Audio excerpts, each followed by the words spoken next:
what do you think about something you've written about? What do you think about the mass surveillance programs by the NSA and also probably by other organizations, CIA, FBI, and others? And broadly, what do you think about the importance of privacy for the American citizen? Okay.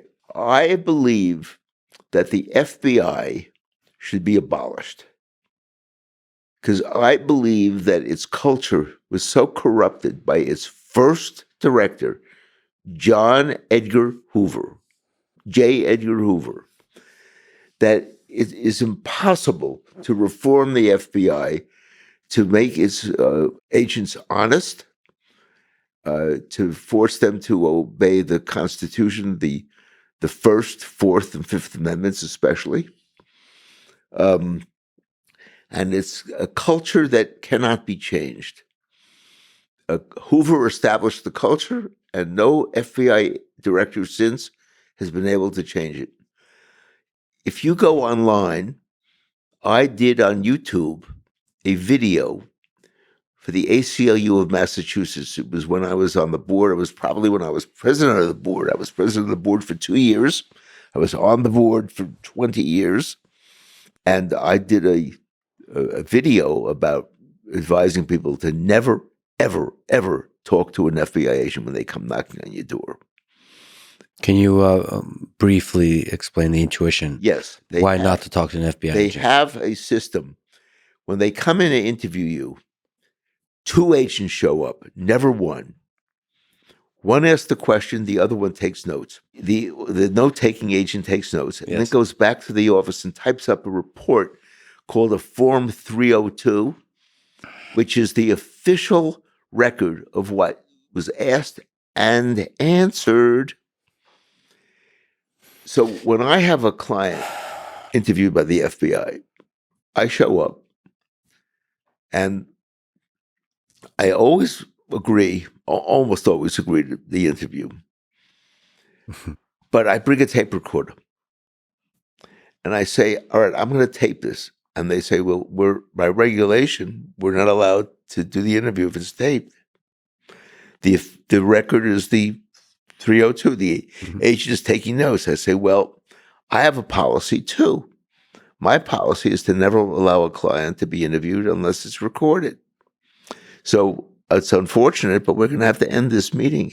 And the agents get up and leave.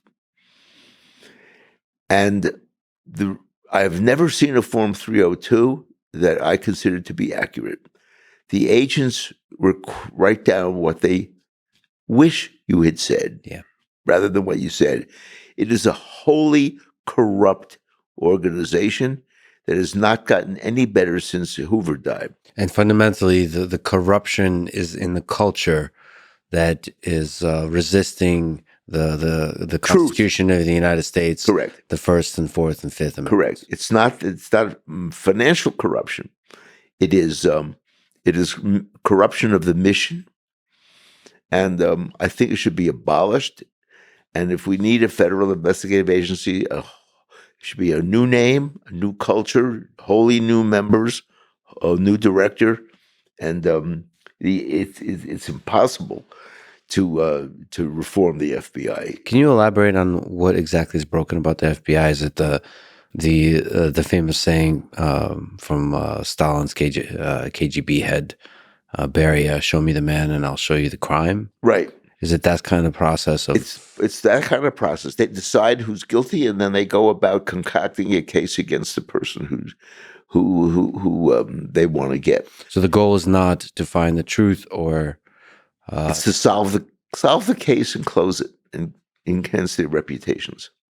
But to show that an innocent man is guilty is also solving the case from their perspective. So to falsely convict or falsely imprison an innocent man is also solving the case. Well, it closes the case if they falsely imprison an innocent man. They're interested in closing cases.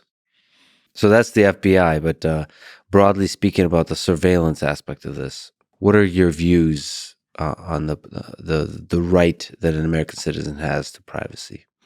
Well, wiretapping and electronic surveillance are very, very intrusive. And I think that the circumstances that these tools are used should be narrowed. For example, they're used in a lot of drug cases. Since I don't think drugs should be illegal in any event, I certainly think that it's a terrible violation of privacy to use wiretapping in a drug case. I could see it in cases of murder, possibly in cases of serious extortion, but on other kinds of crimes where they wiretap, especially drug cases, I believe drugs should all be legalized anyway. I think it's the price we pay as a society is not worth it. There's on the Wikipedia page for Nothing to Hide, you're cited. In fact, your book that you gave me today, 3 Felonies a Day, is cited. So nothing to hide argument. That's an argument that if you're a well-behaved citizen, you have nothing to hide, and therefore your privacy can be violated. Well, the problem is that under the federal criminal code, particularly the federal criminal code, it is very easy to be charged with a crime. Now, why? Under the Constitution, the federal government does not have plenary criminal jurisdiction. That's up to the states. How is it that the feds indict in so many areas of American life? It's because the Supreme Court has allowed the following absolutely insane situation to prevail.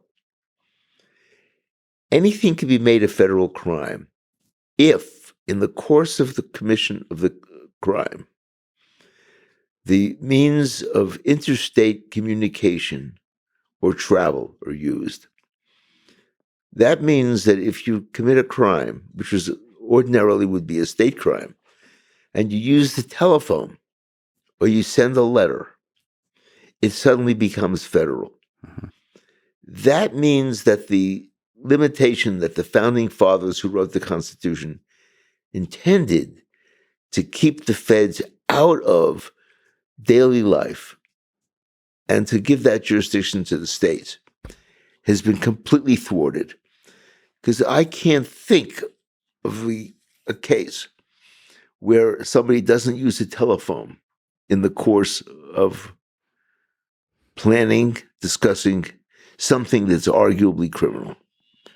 And so this limited authority of the federal government to bring charges in criminal cases is illusory. The feds can indict a ham sandwich. So basically, everybody's guilty, and if the feds want to bring you in, they can. They Correct. Can find a way, and that allows them to terrorize people who are dissidents. Yeah.